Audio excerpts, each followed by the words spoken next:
Iraq Iran সীমান্তবর্তী কুর্দিস্তানের কুর্দি যোদ্ধাদের দিয়ে ইরানে স্থল হামলা শুরুর পরিকল্পনা করছে যুক্তরাষ্ট্র। জানা গেছে দেশটির গোয়েন্দা সংস্থা সিআইএ কুর্দিদের জন্য গোপনে অস্ত্র সরবরাহ করছে।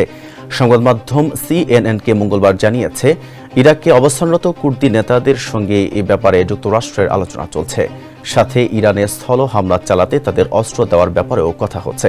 জানা গেছে কুর্দিদের রয়েছে হাজার হাজার যোদ্ধা যারা ইরান ইরাকের সীমান্তবর্তী স্থানে অবস্থান করছে।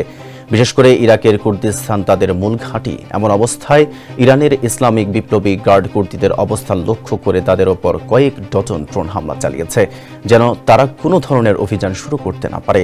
এক কুর্দি কমান্ডার সংবাদ মাধ্যম সিএনএনকে বলেছে, আগামী কয়েকদিনের মধ্যে তারা পশ্চিম ইরানে স্থল হামলা শুরু করতে পারেন।